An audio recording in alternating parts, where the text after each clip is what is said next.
నమస్కారం, వి తెలుగు న్యూస్ కి స్వాగతం. హెడ్లైన్ చూద్దాం.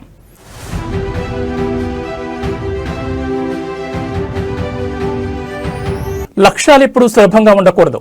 బోర్డు పరీక్షలకు హాజరయ్యే విద్యార్థులతో మోడీ ముచ్చట.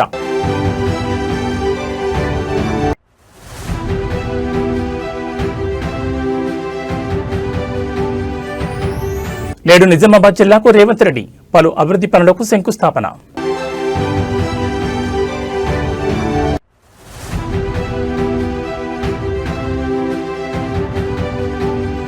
జనసేన ఎమ్మెల్యే అరవ శ్రీధర్కు హైకోర్టులో ఊరట. శ్రీధర్ వివరణ తీసుకోవాలని ధర్మాసనం ఆదేశం.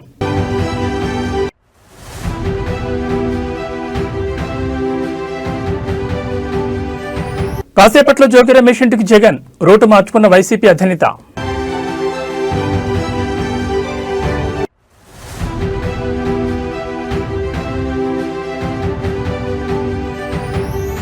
రుణగ్రహీతలకు ఊరట. కీలక వడ్డీ రేట్లు యథాతథం. ఇక వివరాలు చూస్తే లక్ష్యాలు ఎప్పుడూ సులభంగా ఉండకూడదని ప్రధాని మోడీ సూచించారు. పరీక్ష పే చర్చ 9వ సీజన్లో భాగంగా బోర్డు పరీక్షలకు హాజరయ్యే విద్యార్థులతో మోడీ ముచ్చటించారు. గుజరాత్, కోయంబత్తూర్, రాయ్పూర్, గౌహతి, ఢిల్లీ విద్యార్థులు పాల్గొన్నారు. ఈ సందర్భంగా విద్యార్థులతో మాట్లాడుతూ ఆత్మవిశ్వాసం నింపారు. పలు సూచనలు, సలహాలు ఇచ్చారు. నైపుణ్యాల ముఖ్యమా, మార్కులా అని పిల్లలు వేసిన ప్రశ్నకు మోడీ సమాధానమిచ్చారు. ప్రతి దానిలోనూ సమతుల్యత అవసరమని చెప్పారు. 2 రకాల నైపుణ్యాలు ఉండాలని సూచించారు. నైపుణ్యం జ్ఞానంతో ప్రారంభమవుతుందని, దీంతో పాటు జీవిత నైపుణ్యాన్ని కూడా జాగ్రత్తగా చూసుకోవాలని సూచించారు. నిద్ర, మేల్కొనే సమయం, వ్యాయామం గురించి శ్రద్ధ వహించాలని సలహా ఇచ్చారు. ప్రతి నైపుణ్యాన్ని మెరుగుపరుచుకోవాలని మోడీ కోరారు. नमस्ते सर। नमस्ते। मैं श्रेया प्रधान हूँ सिक्किम से सर। सो एक सेल्फ कंपोज सॉन्ग है। सो ये 3 लैंग्वेजेस में लिखा हुआ है, अरे वाह, हिंदी, नेपाली और बंगाली में। सो ये देशभक्ति का वैसा वाला सॉन्ग है। इसका टाइटल मैंने रखा है हमारा भारत भूमि। तो आपको कविता लिखने का शौक है? Yes sir. सो कविता सो मैं वो नेचर के बारे में लिखती हूँ ज्यादातर। अच्छा, नेचर के विषय में। भानु जयंती ने भी लिखा था 1-2 बार। Yes sir. चलिए सुनाइए। हमारा भारत भूमि है, ऋषियों का ये देश है। हमारा भारत भूमि है, ऋषियों का ये देश है। अनेकता में एकता, शांति का परिवेश है। अनेकता में एकता, शांति का परिवेश है। देवी देवता को प्रिय वासियों, मानवता मौला एक उठानियो। शाबाश, बहुत सुंदर, बहुत सुंदर। తెలంగాణ ముఖ్యమంత్రి రేవంత్ రెడ్డి నేడు నిజామాబాద్ జిల్లాలో పర్యటించనున్నారు. వివిధ అభివృద్ధి పనులకు సంబంధించిన శంకుస్థాపనలను నిర్వహించనున్నారు. నిజామాబాద్ జిల్లాలోని బర్దీపూర్లో 627 కోట్ల రూపాయలతో చేపట్టే వివిధ అభివృద్ధి పనులకు ముఖ్యమంత్రి రేవంత్ రెడ్డి శంకుస్థాపన చేస్తారు.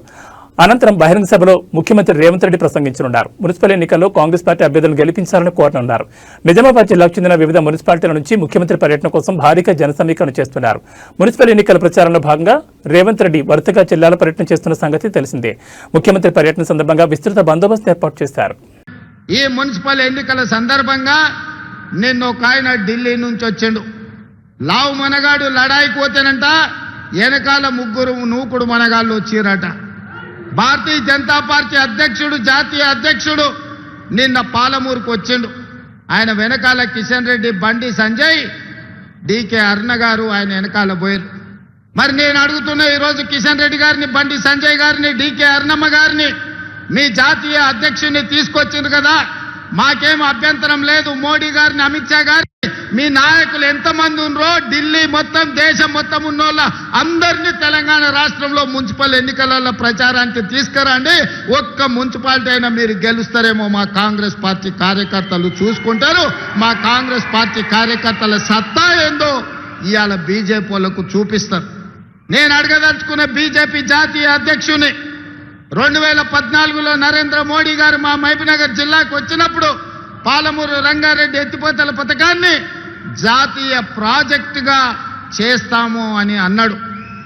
ఆంధ్రప్రదేశ్ ఏసీబీ కోర్టులో నేడు జోగి రమేష్ బ్రదర్స్ బెయిల్ రద్దుపై విచారణ జరగనుంది. నకిలీ మద్యం కేసులో జోగి సోదరుల బెయిల్ రద్దు చేయాలని సిట్ అధికారులు పిటిషన్ వేశారు. ఇద్దరు బయట ఉంటే సాక్షులను ప్రభావితం చేస్తారని, వీరి బెయిల్ రద్దు చేయాలని సిట్ వేసిన పిటిషన్పై ఏసీబీ కోర్టు నేడు విచారణ చేయనుంది. మరోవైపు మాజీ మంత్రి జోగి రమేష్ పై నమోదైన కేసులను క్వాష్ చేయాలని వేసిన పిటిషన్పై నేడు ఆంధ్రప్రదేశ్ హైకోర్టులో విచారణ జరగనుంది. తిరుపతి, ఇబ్రహీంపట్నంలో జోగి రమేష్ పై నమోదైన కేసులను క్వాష్ చేయాలన్న పిటిషన్పై నేడు విచారణ చేసిన తర్వాత ఎలాంటి తీర్పు ఇవ్వనుందో చూడాలి. అరాచక ప్రభుత్వం నిన్నటి నుంచి ఏ విధంగా రాష్ట్రంలో వైఎస్ఆర్ కాంగ్రెస్ పార్టీ నాయకుల మీద, కుటుంబ సభ్యుల మీద, నివాసాల మీద ఏ విధంగా దాడి జరుగుతున్నాయో మీరు అందరూ కూడా సభ్య సమాజం మొత్తం కూడా చూస్తూ ఉన్నారు. ఇప్పుడు ఈ క్షణంలో ఇబ్రహీంపట్నంలో ఉన్న నా ఇంటి మీద చంద్రబాబు నాయుడు కొడుకు లోకేష్ ఇద్దరు కూడా నా నివాసం మీద దాడి చేయడం కోసం, నా కుటుంబ సభ్యుల మీద దాడి చేయడం కోసం నన్ను ఏదైనా చేయాలి, కిరాతకంగా చేయాలి, రాక్షస ఆనందం పొందాలన్న ఉద్దేశంతో ఇప్పుడు దాడి జరుగుతున్న దృశ్యాలను మీరు మీడియా మిత్రులు అందరూ కూడా, రాష్ట్ర ప్రజలందరూ కూడా గమనిస్తున్నారు. 83 రోజులు అన్యాయంగా, అక్రమంగా ఒక ఫేక్ కేసులో చంద్రబాబు నాయుడు కొడుకు అన్యాయంగా ఇరికించి 83 రోజులు నన్ను జైల్లో పెట్టి నన్ను నా తమ్ముడిని రాక్షసానందం పొందారు. ఇది చాలేదా? ఇది చాలకపోగా పెట్రోల్ బాంబులు వేసి నన్ను, నా కుటుంబాన్ని అంటే హతమార్చాలని చూస్తారా? ఏం చంద్రబాబు నాయుడు, ఏ లోకేష్, ఏంటి దుర్మార్గం? నన్ను అక్రమంగా 83 రోజులు నిర్బంధించింది చాలక, నన్ను, నా తమ్ముడిని, నా కొడుకును కూడా జైల్లో పెట్టింది చాలక, ఒక బలహీన వర్గాలకు సంబంధించిన జోగి రమేష్ ని నన్ను ఇబ్బంది పాలు చేయాలా, నన్ను హతమార్చాలా, నా కుటుంబాన్ని అంటే ఏ స్థాయికి వెళ్ళిపోతా ఉంది? ప్రజాస్వామ్యం, రాజ్యాంగం మొత్తం కూడా కూలీ చేస్తూ పోలీసు వ్యవస్థ చోద్యం చూస్తారు. మాజీ మంత్రి వైసీపీ నేత జోగి రమేష్ నివాసంపై టీడీపీ కార్యకర్తలు దాడి చేసిన సంగతి తెలిసిందే. మంత్రి నారా లోకేష్ పై అనుచిత వ్యాఖ్యలు చేసిన నేపథ్యంలో జోగి నివాసంపై దాడి చేసి నిప్పు పెట్టారు. ఈ క్రమంలో జోగి రమేష్ ని పరామర్శించేందుకు తాడేపల్లిలోని తన నివాసం నుంచి జగన్ బయలుదేరనున్నారు. ఇబ్రహీంపట్నంలోని జోగి రమేష్ నివాసానికి వెళ్లేందుకు పోలీసులకు వైసీపీ ఒక రూట్ మ్యాప్ ఇచ్చింది. అయితే శాంతి భద్రతల దృష్ట్యా వైసీపీకి పోలీసులు మరో రూట్ మ్యాప్ ఇచ్చారు. ఈ క్రమంలో పోలీసులు ఇచ్చిన రూట్ మ్యాప్ ను ఫాలో కాబోమని తొలుత చెప్పిన వైసీపీ చివరకు తన నిర్ణయం మార్చుకుంది. పోలీసులు సూచించిన మార్గంలోని జోగి రమేష్ నివాసానికి జగన్ వెళ్లనున్నారు. పోలీసులు ఇచ్చిన రూట్ మ్యాప్ ప్రకారం తాడేపల్లి నుంచి మంగళగిరి బైపాస్, కాజా వెస్ట్ బైపాస్, గుంటుపల్లి మీదుగా ఇబ్రహీంపట్నంకు జగన్ చేరుకోనున్నారు. ఈ సందర్భంగా జోగి రమేష్ ను, ఆయన కుటుంబ సభ్యులను పరామర్శించి ధ్వంసమైన ఇంటిని పరిశీలించనున్నారు. అనంతరం మధ్యాహ్నం 12 గంటలకు ఆయన తాడేపల్లికి చేరుకుంటారు.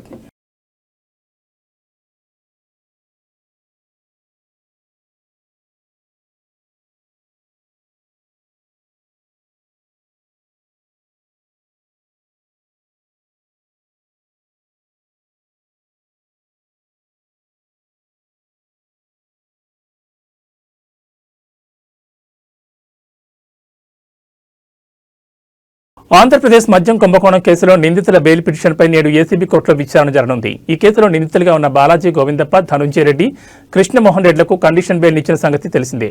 అయితే వీరి బెయిల్ను రద్దు చేయాలని సిట్ అధికారులు న్యాయస్థానాన్ని ఆశ్రయించారు. అయితే ఈ బెయిల్పై ముగ్గురు నిందితులు సుప్రీంకోర్టును ఆశ్రయించగా ట్రయల్ కోర్టులోనే విచారణ చేపట్టి నిర్ణయం తీసుకోవాలని చెప్పింది. దీంతో నేడు బాలాజీ గోవిందప్ప, ధనుంజయ రెడ్డి, కృష్ణమోహన్ రెడ్డి బెయిల్ పిటిషన్లపై ఏసీబీ కోర్టు విచారణ చేయనుంది. సిట్ మాత్రం వీరు బయట ఉంటే సాక్షులను ప్రభావితం చేసే అవకాశం ఉందని వాదించనుంది.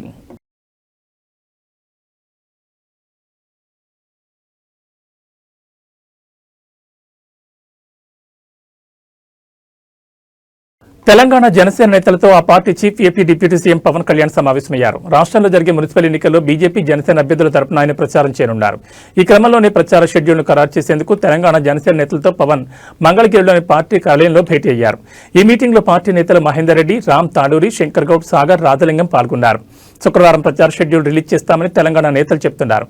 బీజేపీ స్టేట్ ప్రెసిడెంట్ రామచంద్రరావు, కేంద్ర మంత్రులు కిషన్ రెడ్డి, బండి సంజయ్ ఇతర ఎంపీలతో చర్చించి పవన్ ప్రచారంపై షెడ్యూల్ రెడీ చేస్తున్నామని వివరించారు.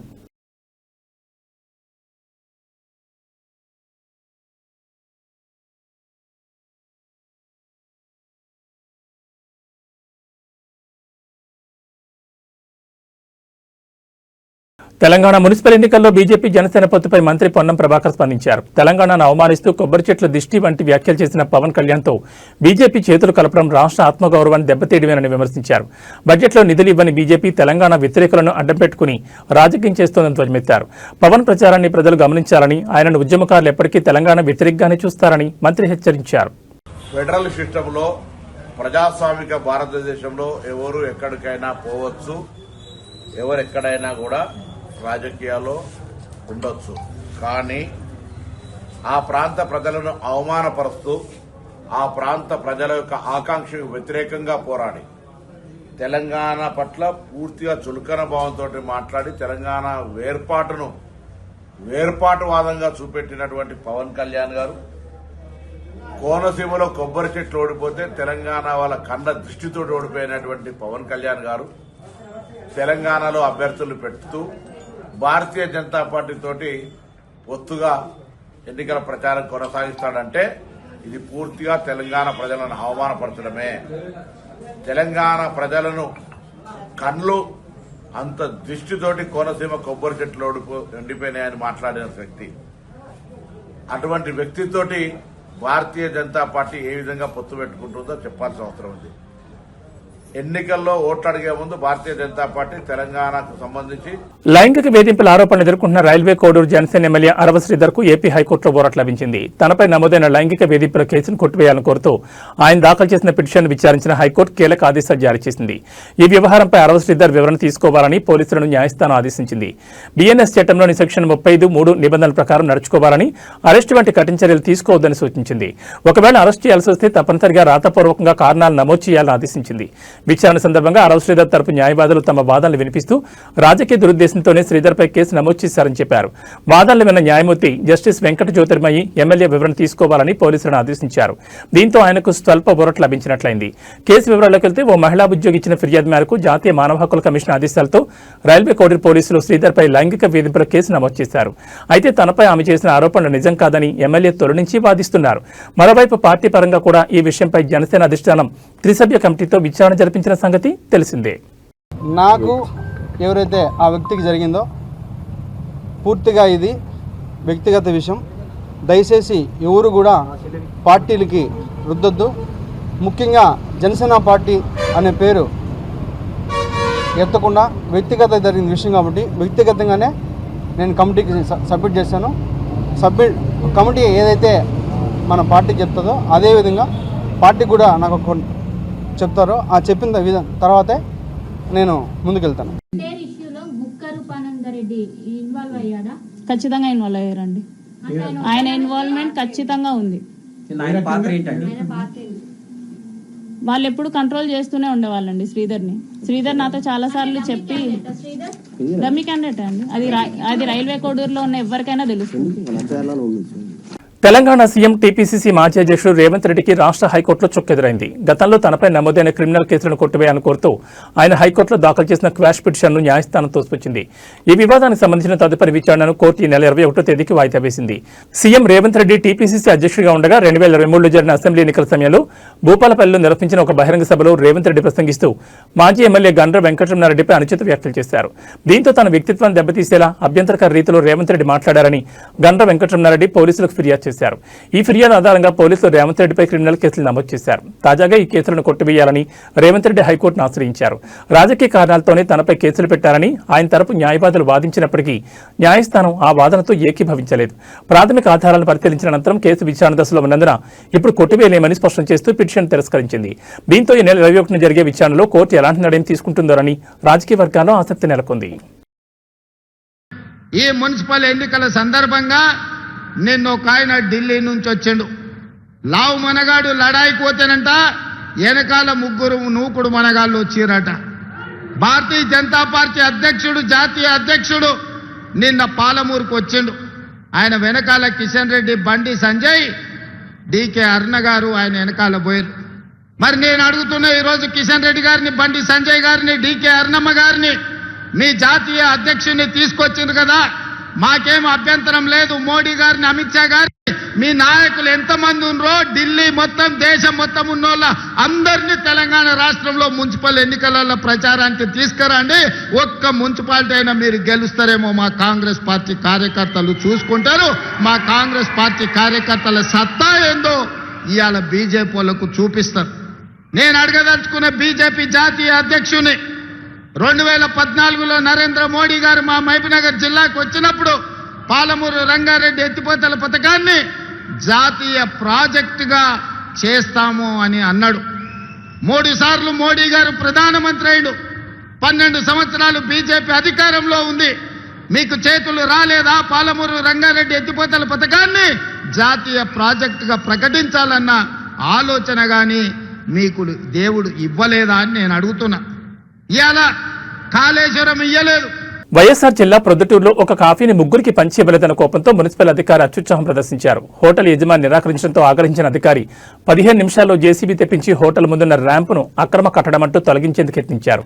యజమాని రోడ్డుపై పడుకుని జేసీబీని అడ్డుకోవడంతో అధికారులు వెనక్కి తగ్గారు.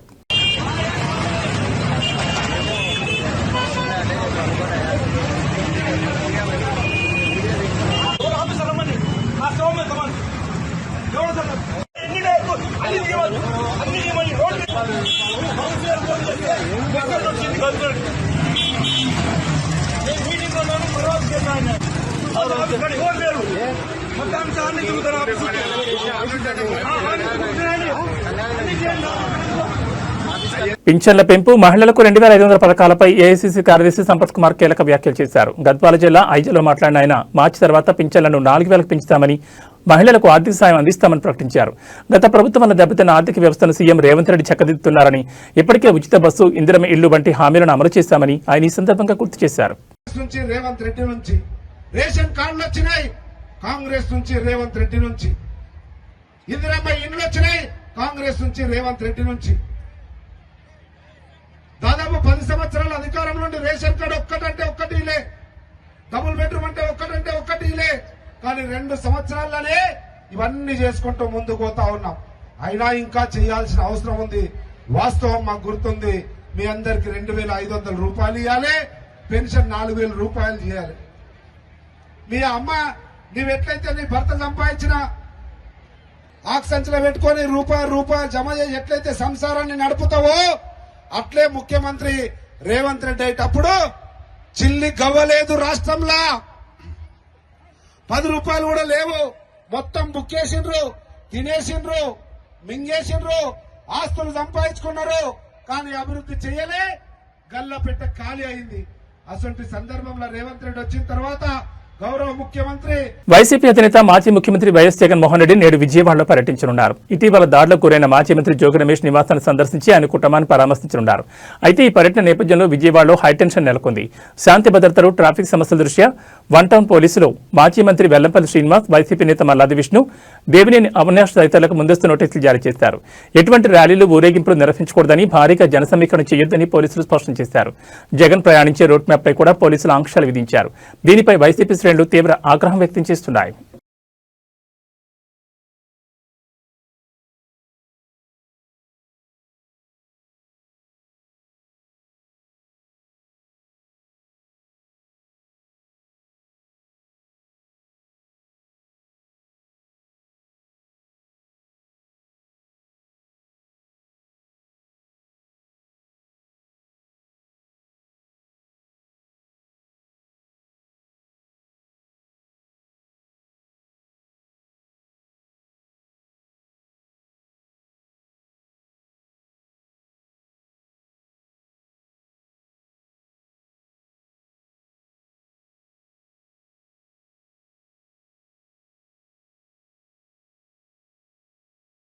తూర్పుగోదావరి జిల్లాలో ప్రజలకు కంటి మీద కునుకు లేకుండా చేస్తోంది పెద్దపులి. అటవీశాఖ అధికారులు, పోలీసులు 2 రోజులుగా దానికోసం వెతుకుతున్నా ఇంకా ఆచూకీ తెలియలేదు. రాజానగరం మండలం జి ఎర్రంపాలెం, మండపేట మండలం కేశవరం మధ్య ఉన్న కొండపై పెద్దపులి ఉన్నట్లుగా సమాచారం అందడంతో అధికారులు థర్మల్ డ్రోన్ కెమెరాలతో పులిజాడ తెలుసుకునే ప్రయత్నం చేయగా అది కూడా విఫలమైంది. పెద్దపులి ఎక్కడుందో స్పష్టంగా గుర్తించాకే ట్రాంక్విలైజర్ వాడగలమని అధికారులు చెబుతున్నారు. స్థానికులు ఎవరూ దాన్ని రెచ్చగొట్టే ప్రయత్నాలు చేయొద్దని హెచ్చరించారు. పులిని పట్టుకునేందుకు పూణే నుంచి రెస్క్యూ టీం వచ్చిందని తెలిపారు. పులిని జాగ్రత్తగా బంధించేందుకు అధికారులు ఆచితూచి అడుగులు వేస్తున్నారు. క్వారీలు, గుట్టలు, పొదలు ఎక్కువగా ఉండడంతో ఆహారం కోసం పులి మాటు వేసి ఉంటుందని అధికారులు భావిస్తున్నారు. ఈ క్రమంలో ప్రజలు జాగ్రత్తగా ఉండాలని సూచించారు. ముఖ్యంగా కేశవరం, జి ఎర్రంపాలెం, ద్వారపూడి, పాత తొంగపాడు, కొత్త తొంగపాడు, పుణ్యక్షేత్రం గ్రామాల ప్రజలు అప్రమత్తంగా ఉండాలని తెలిపారు. శుక్రవారం ఉదయం నుంచే పులిజాడు కోసం అధికారులు వెతకడం ప్రారంభించారు. ఫిబ్రవరి 3న రాజమండ్రిలోని తొర్రేల్లో పెద్ద పులి రోడ్డుపై కనిపించడంతో వాహనదారులు హడలిపోయారు. దివాన్ చెరువు హైవే సమీపంలో పెద్ద పులిని చూసిన వాహనదారులు భయాందోళనకు గురయ్యారు. ఓ ఇంటి ముందు తచ్చాడిన పులి ఎటు వెళ్లాలో తెలియక చివరికి ఓ కంచెను దూకి కొండల్లోకి వెళ్లినట్లుగా వాహనదారులు తెలిపారు.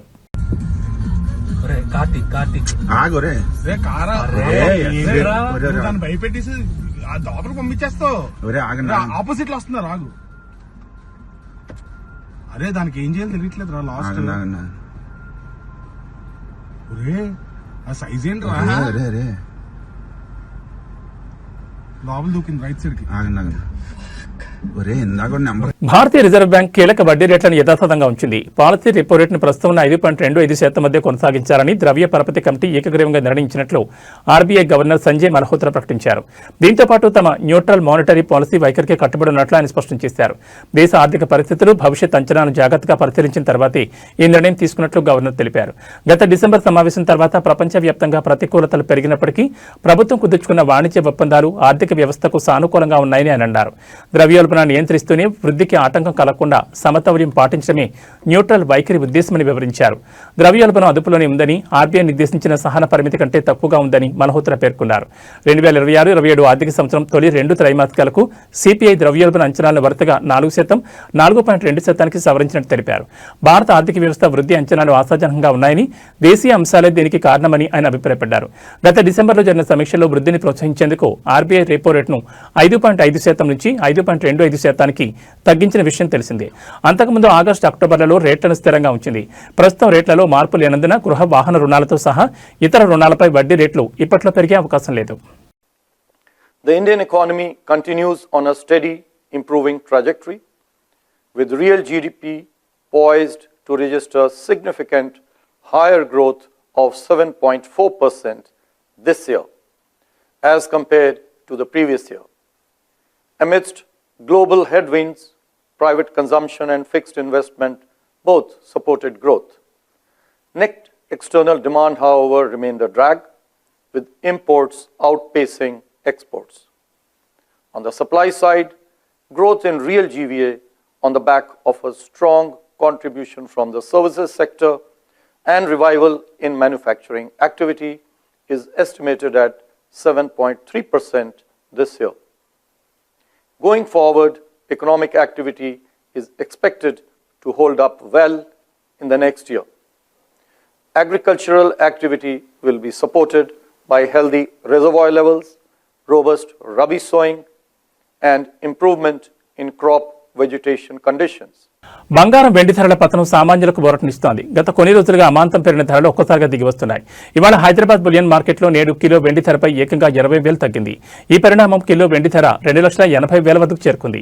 గత 2 రోజుల్లోనే వెండి ధర ఏకంగా 40,000 మేర క్షీణించడం ఇన్వెస్టర్లను, కొనుగోలుదారులను ఆశ్చర్యానికి గురిచేస్తోంది. నిన్న కూడా కిలోపై 20,000 మేర తగ్గిన విషయం తెలిసిందే.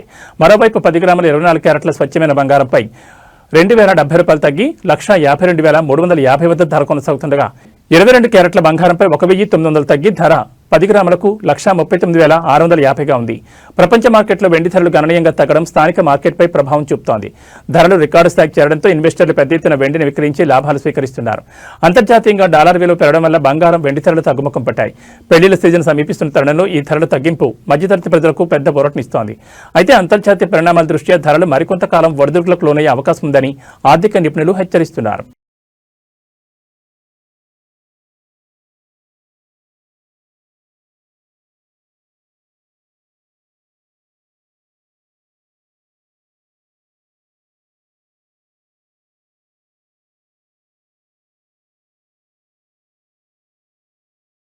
ఇక బులెటిన్ ముగించే ముందు హెడ్లైన్స్ మరోసారి.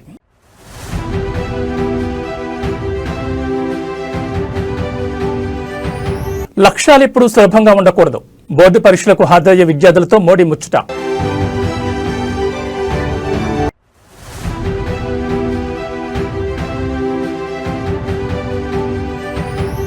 నేడు నిజామాబాద్ జిల్లాకు రేవంత్ రెడ్డి పలు అభివృద్ధి పనులకు శంకుస్థాపన.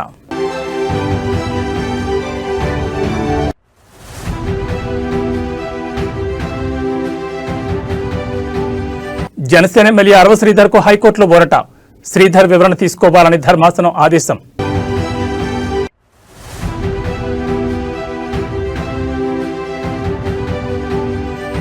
కాసేపట్లో జోగి రమేష్ ఇంటికి జగన్, రూటు మార్చుకున్న వైసీపీ అధినేత.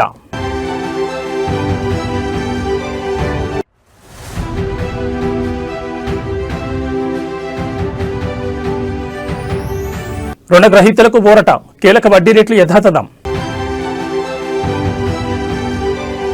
ఏబీ బులెటిన్ విశేషాలు. నమస్కారం.